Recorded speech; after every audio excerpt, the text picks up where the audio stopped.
Hello everyone and welcome to my channel. I know a long time ago I did an unboxing and a sort of little mini review for the Pokemon Master Trainer board game. Well, this time I'm going to show you a fan-made Gym Leader expansion pack that I managed to find on the internet. So I printed these out.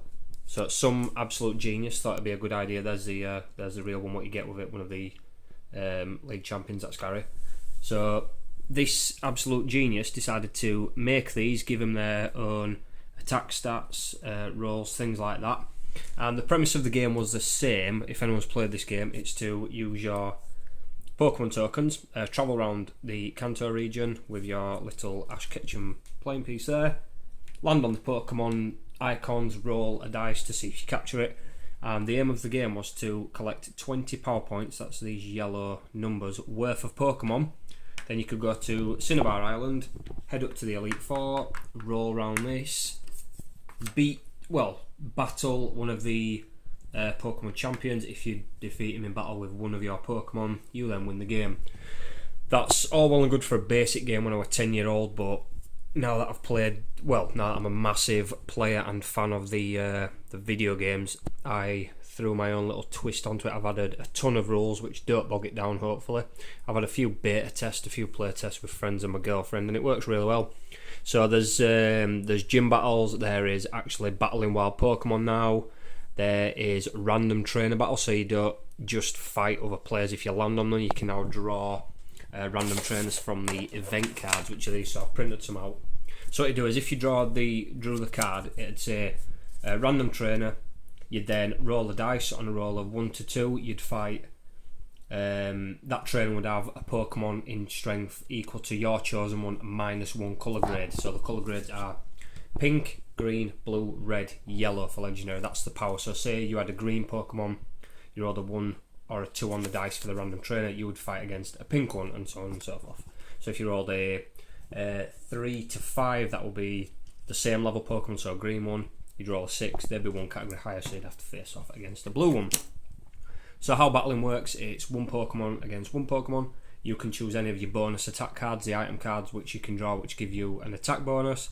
And then you duel it out, you roll the dice, you compare your Pokemon's battle damage, that number there. So Water Gun 4 with your roll, let's say I got a 2, so that's a 6. Whatever bonus cards I got, let's say I used a 1 and a 2, because you can use up to 2 cards. Compare it to the enemy's roll, and then you'd win. So that's how battling works anyway. But with the gym leaders, how I've incorporated it into the game without having it be bogged down. So we'll say we're at Pewter City, just there, so that's Brock, everyone should know that. With a gym leader, you get to use as many Pokemon as you want, up to your 6 active team. So say I've got a Squirtle, and I'll just choose a random pink Pokemon. And look, I've got another water type, I've got a Krabby. So I'll start with my weakest Pokemon, so Krabby. His Vice Grip has a power of 3. I would roll off against Brock, add any power cards. If Krabby was defeated, I would turn Krabby over. I can then battle with my next Pokemon, but as a little bonus against Brock, for every Pokemon of yours he defeats, his basic attack strength goes down by 1 to a minimum of 1. Meaning every time he defeats one of your Pokemon, his Onix is getting weaker and weaker. And also with every new Pokemon you use, you can use 2 new plus power cards if you do have them. Remember, you can only have up to 7 cards in your hand, so you will eventually run out. So that's how gym leaders work anyway. If you beat him, we'll then remove him from there. You would then get given, if I can find it, these are very crude, I'm afraid, until I make some real good ones. We've got the, if it zooms in, come on you piece of shit phone, there we go, kind of. The Boulder Badge, so you would take the Boulder Badge token, you take 2 item cards as a victory prize, and also the Pokemon what defeated Onix would also take, I'm only using these out of an old game, that is called a level up chip or level up token. Place that on your victory Pokemon. Each Pokemon can have up to 3 of these, and that increases his base attack power by a permanent +1. So you can power him up to 3 when he evolves into Wartortle. If you get the blue Wartortle token, place that on top of him, evolve him, those carry over, but Wartortle cannot gain any. It's always a maximum of 3 per Pokemon total, not per evolution. I went with 3 because they can get stupidly overpowered and then the game's no fun. So that's how leveling up works in the game. Battling wild Pokemon, I've made it a little bit different as well. So if I just take a random pink, let's say Ash or you land on that. Who we got? Right, we've got a female Nidoran female. To catch it in the basic game, you'd roll a 3, 4 or a 5, which is indicated on the token. But in this game, we thought I'd make it a little bit more like the video games. So you also choose a Pokemon to call out. You roll the dice as you would. If you fail, instead of just ending your turn and not capturing, your Pokemon then does battle. So you fail to capture it, but you can still have a fight with it to maybe gain a little bit of XP. So you'd roll to do battle. If you defeat it like you would in a normal fight, Nidoran gets discarded. A new random wild Pokemon then gets placed on the token for if you want to stay and catch it on the next turn or move on, whatever you want to do. And as with Squirtle did fighting Brock, because it's a victory, Krabbit would get a level up token. So it's a nice way to farm XP. It's a good way to put experience into the game as well. So you'll be travelling around, blah blah blah, collecting badges. Once you get to Cerulean City, you cannot go past Cerulean City until you actually earn the second gym badge. You can go back and forth all the way down here to battle and level up if you want. Once you get your second badge, you're good to go. Also with the badges, I've kind of incorporated the level cap increase, what you get in the games. So like the games, when you earn certain badges, you can control Pokemon up to 30, 50, 70 and so on. When you have no badges, you can only control pink Pokemon. So if you capture the green one, just up there near Cerulean, you can't use them in battle. Once you've got your second badge, you can use greens, and then every 2 badges after that, you can then use new Pokemon. So 1 badge, no badges, you can use only pink. Once you get first badge, you can use pink, green. Then every 2 badges after, so at badge 1, 3, 5, 7. So 1 badge, pink and green. 3 badges, pink, green, blue. 5 badges, pink, green, blue, red. 7 badges, you can then control the legendaries if you're lucky enough to capture one of these bad boys: Zapdos, Articuno, Moltres or Mewtwo.